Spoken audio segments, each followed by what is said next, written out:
반갑습니다. 2020년 1분기 사이버 보안 동향을 이야기할 안랩 시큐리티 대응센터 박태환입니다.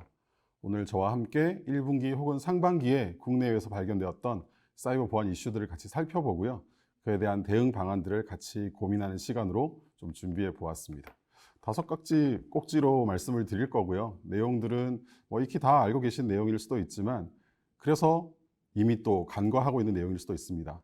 함께 살펴보시고 지금 관리하시는 조직에 필요한 부분들은 쏙쏙 받아가시면 되게 좋겠습니다. 올해가 정말 여러 가지 일들이 많은데 제일 큰 게 아무래도 코로나19겠죠. 코로나19를 활용했던 사이버 보안 이슈들 같이 한번 살펴보시죠. 이메일이 정상적인 이메일 형태로 들어옵니다. 어디서 보냈느냐? 되게 WHO로 이야기를 하고 있죠. 그런데 실제 주소로 찾아보면 WHO가 아닙니다. 그렇지만 우리 눈에는 WHO로 보이게끔 만들었습니다. 정상적인 페이지는 서로 주소가 좀 다르죠. 사람들은 쉽게 구분하기 어렵습니다. 또 질병관리본부, 이렇게 잘 아시죠? 똑같은 도메인을 가지고 오는 것 같지만 이메일을 보내온 곳과 본문에 포함되어 있는 도메인이 서로 다릅니다. 실제 정상적인 도메인은 어떤 걸까요? 다르죠? 우리 눈을 아주 손쉽게 속이고 공격을 해오고 있습니다. 정상적인 문서로 보입니다. 그리고 심지어 이 문서는 WHO가 만들어낸 문서이긴 합니다. 여기에다가도 악성 코드를 심어서 뿌려대고 있습니다. 공격자들의 집요함과 치밀함들을 꼭 기억해 주셔야 합니다. 이 친구들이 노리는 것, 주요 정보, 개인 정보, 기업 정보들인 것, 이렇게 잘 알고 계시죠? 더 이상 제가 강조해 드려야 될 부분은 없을 거라고 생각합니다. 포함되어 있는 문서의 내용 의심할 바가 없죠. 근데 이런 것들은 예전부터도 워낙 유명했습니다. 사스 때도 마찬가지, 다른 질병들이 나올 때마다 문서로 위장한 악성 코드는 끊임없이 반복적으로 우리를 괴롭히고 있다는 것을 특히 기업의 관리자들께서는 잘 기억해 주셔야 됩니다.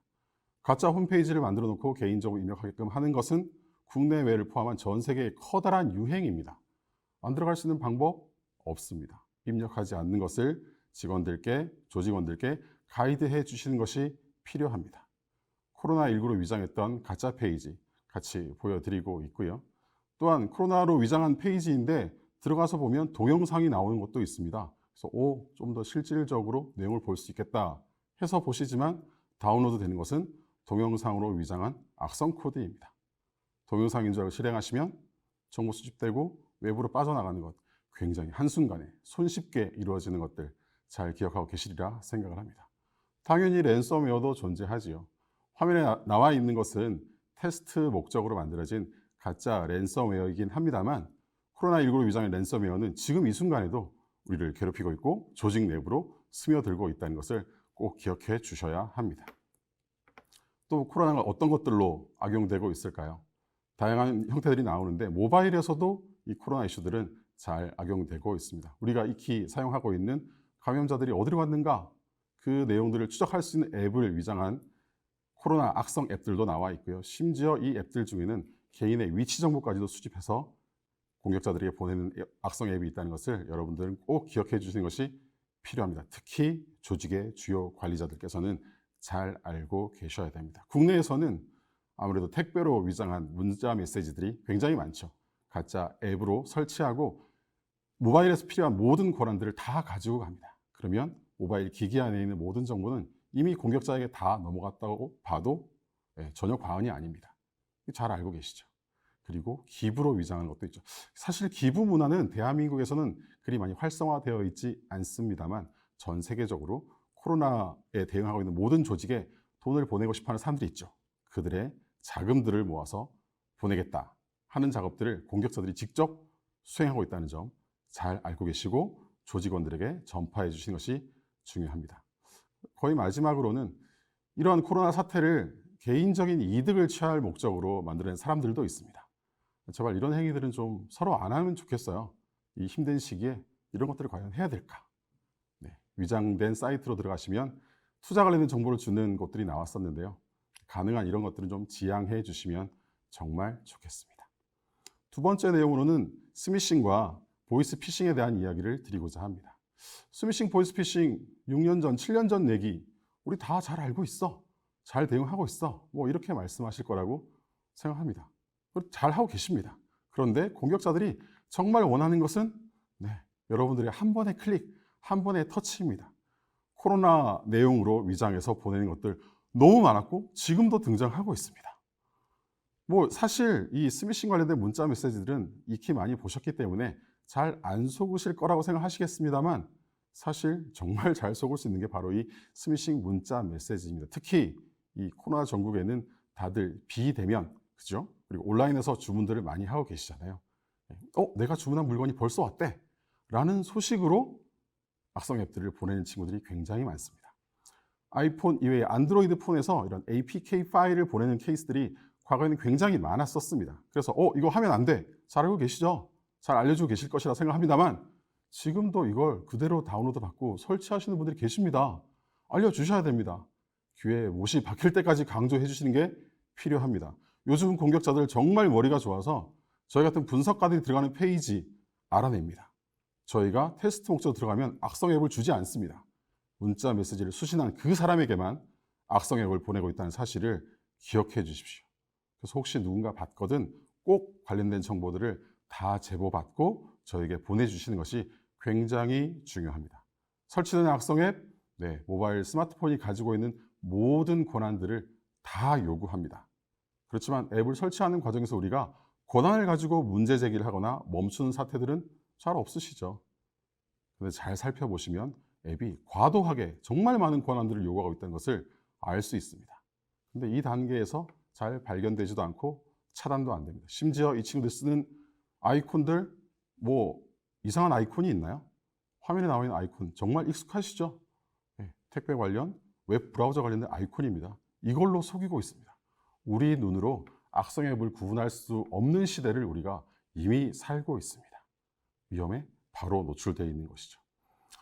혹시나 해서 악성 앱이 가지고 있는 권한들을 한번 나열해 보았습니다. 하나하나 굳이 찾아보실 필요는 없어요. 왜냐하면 스마트폰이 제공할 수 있는 모든 권한을 다 실어 놓았기 때문에 무엇이 빠졌나 무엇이 들어갔나 세보는 것은 아무런 의미가 없습니다. 반대로 악성 앱은 여러분들과 동일한 일을 할 수 있습니다. 사람을 속이기 위한 메시지이기 때문에 가장 핫하고 모두가 관심 있는 메시지 보내겠죠? 재난지원금 당연히 문자로 쓰고 있고요. 관련된 대출, 상환제도 다 속이고 있습니다. 그리고 이런 문자 메시지로 하여금 여러분들에게 앱을 설치하거나 혹은 상담원과 통화하도록 유도하고 있습니다. 상담원과 통화는 조금 피할 수 있지 않을까? 무엇과 만날 수 있을까요? 그렇죠. 바로 보이스피싱입니다. 이제 보이스피싱 조직들이 악성 앱을 뿌리는 스미싱 조직과 함께 결탁해서 여러분에게 메시지를 보냅니다. 악성 URL, 악성 APK 파일 아닙니다. 그냥 전화번호만 여러분들께 제공하고 있습니다. 보이스피싱 사례 2가지 내용 그대로 가지고 왔습니다. 한번 제가 강조해 놓은 빨간색 글자만 읽어보시면 현재 우리나라 상황들, 전 세계 상황들 잘 설명하고 있음을 눈으로 보실 수 있죠.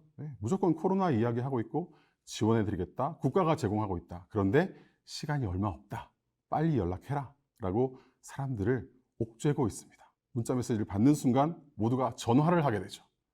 전화 너머 저편에는 보이스피싱 조직이 있다는 것을 꼭 기억해 주셔야 합니다.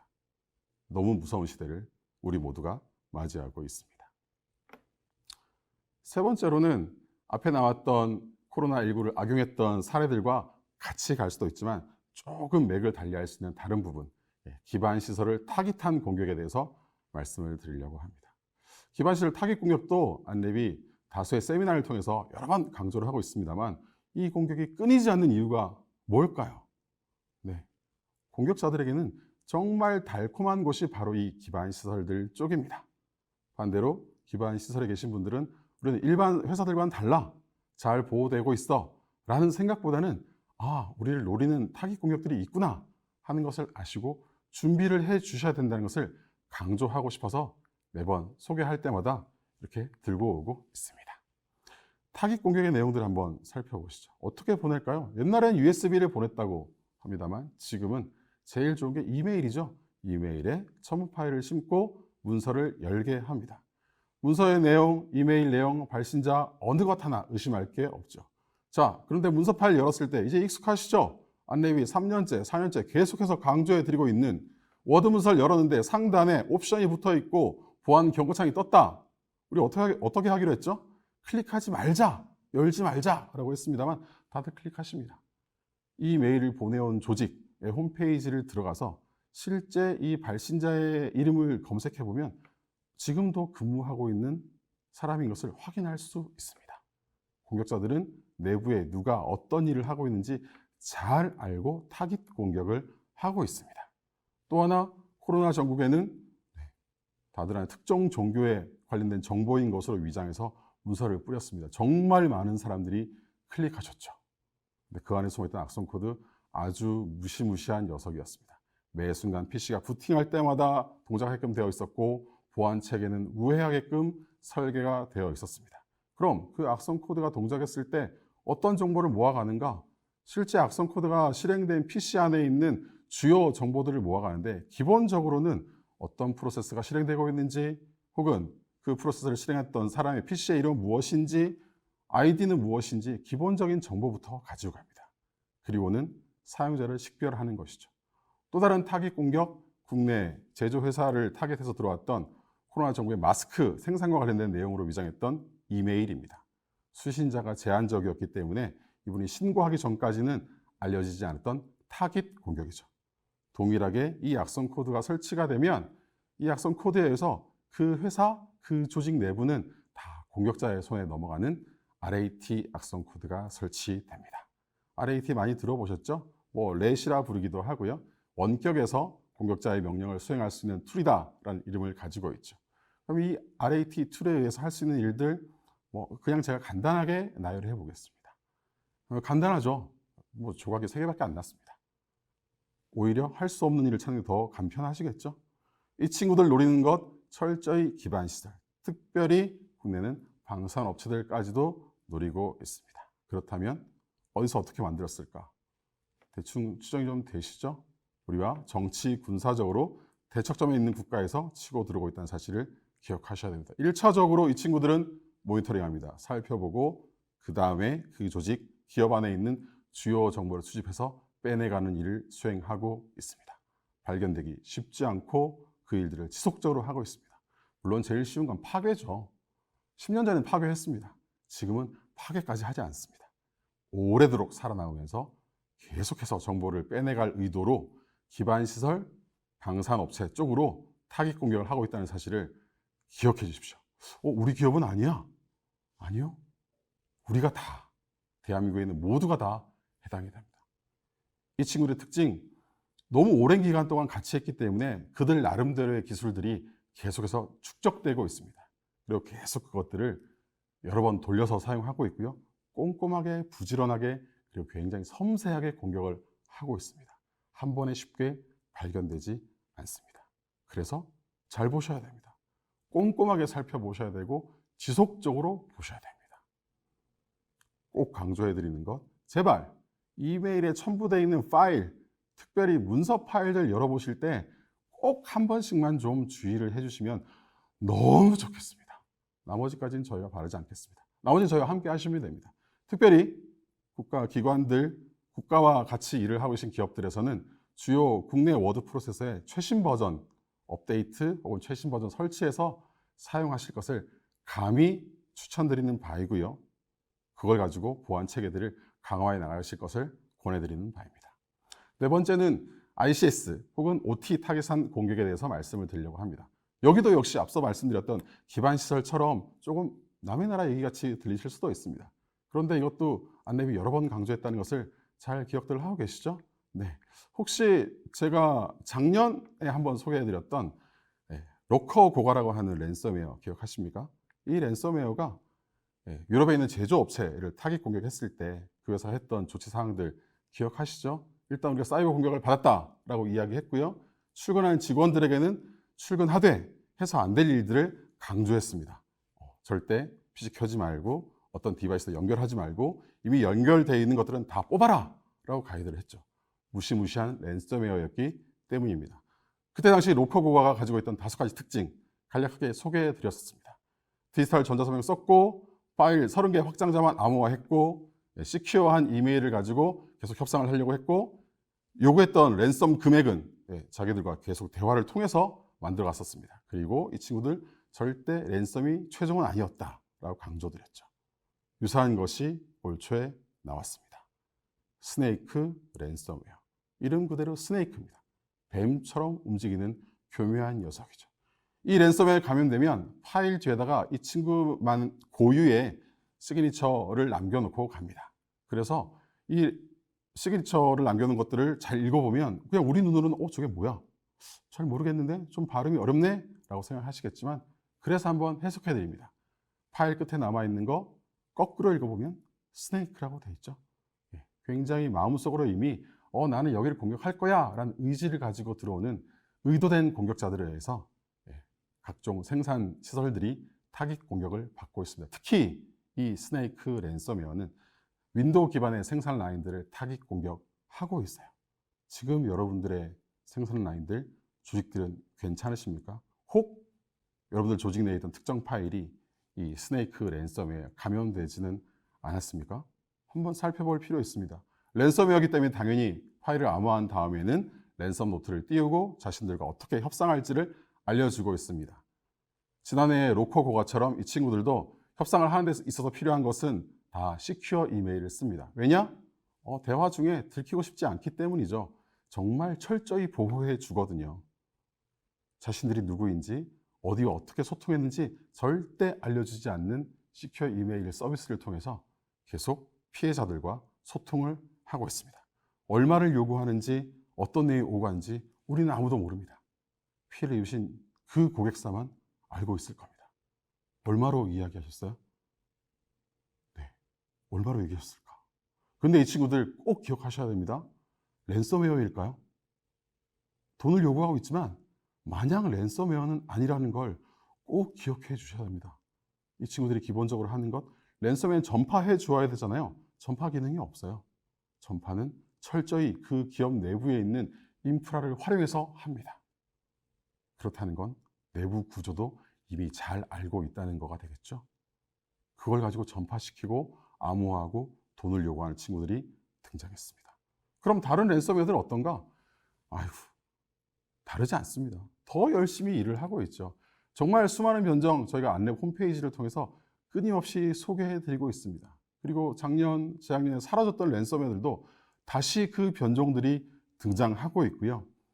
익히 기억하시겠지만 특정 랜섬웨어 제작 그룹과 저희 안내배 분석가들은 지금 이 순간에도 거의 실시간으로 싸우고 있다는 것 잘 알고 계시죠? 욕설을 남기기도 하고 방해하는 것들도 정말 끊임없이 수행을 하고 있습니다. 랜섬웨어 숫자가 줄었을까요? 아니요. 더 많은 변형들을 가지고 기업들과 개인들을 괴롭혀 가고 있습니다.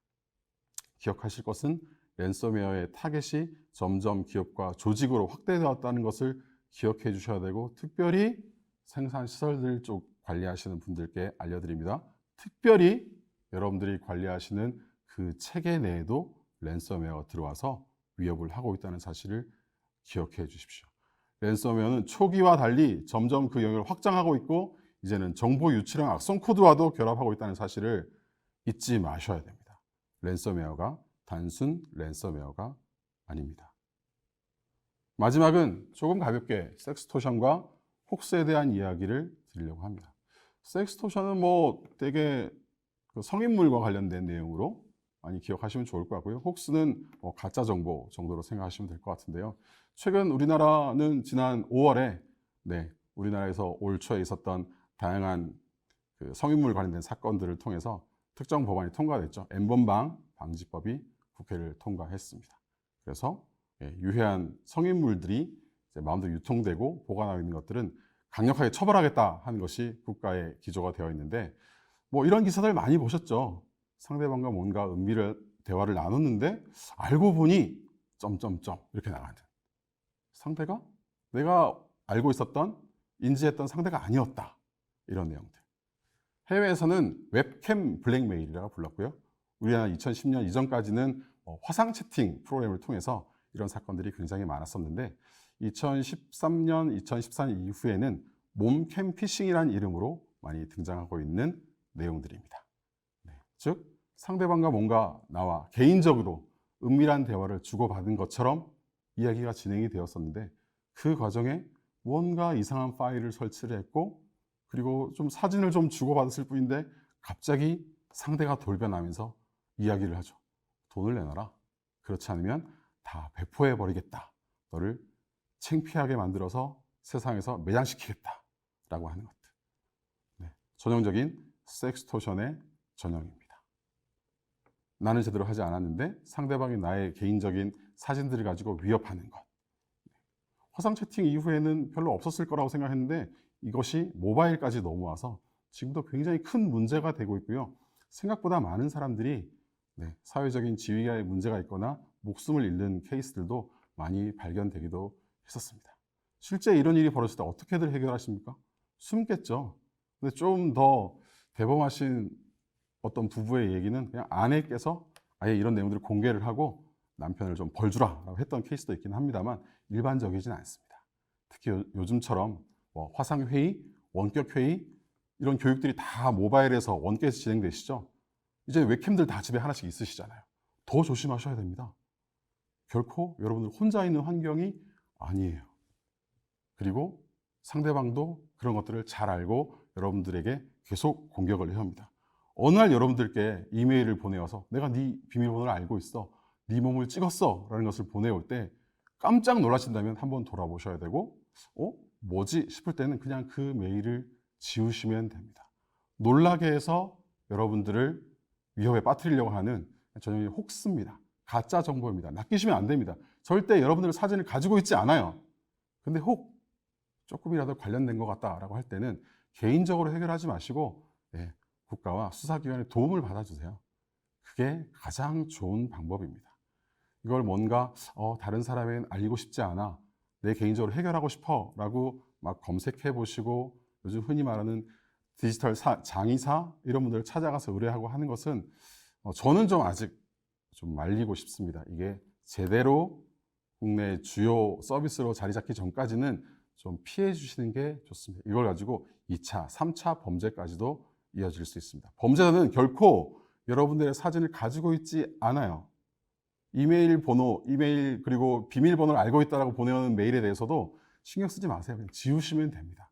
언젠가 털렸던 정보가 악용될 뿐입니다. 그런데 혹 좀 찜찜한 마음이 있다 싶으실 때에는 혹시 로그인할 때 쓰시는 암호들 한번 돌아보시고요. 요즘 소셜에서 바로 로그인들 많이 하시죠. 그 암호를 한번 바꿔주시는 거 괜찮습니다. 그렇죠? 근데 소셜에서 공용으로 쓰고 있는 암호가 자칫 잘못 털리면 기업의 주요 소스들, 개인의 클라우드에 있는 모든 정보가 같이 공격적에 넘어갈 수 있다는 사실을 꼭 잊지 마시고 자신의 비밀번호만큼은 조금 꼼꼼하게 잘 관리해 주시면 너무 좋겠습니다. 혹시 요즘에 내가 안 샀는데 뭘 샀다라는 문자 메시지 받으신 적 있으세요? 이런 것도 받으시고 놀라서 어디야? 전화하시면 안 돼요. 그 뒤에 보이스피싱 조직이 있습니다. 절대 전화하시면 안 됩니다. 그냥 그 문자 메시지도 지우시면 됩니다. 오늘 제가 5가지 꼭지를 소개해 드렸습니다. 코로나19로 위장했던 각종 사이버 보안 위협들에 대해서 설명을 드렸고요. 그 다음에 피싱과 스미싱, 문서 파일을 위장했던 공격들, 그리고 스네이크 랜섬웨어, 마지막에는 섹스토션. 기억해 주시고 조직 내에 전파해 주시면 너무 좋겠습니다. 경청해 주셔서 고맙습니다.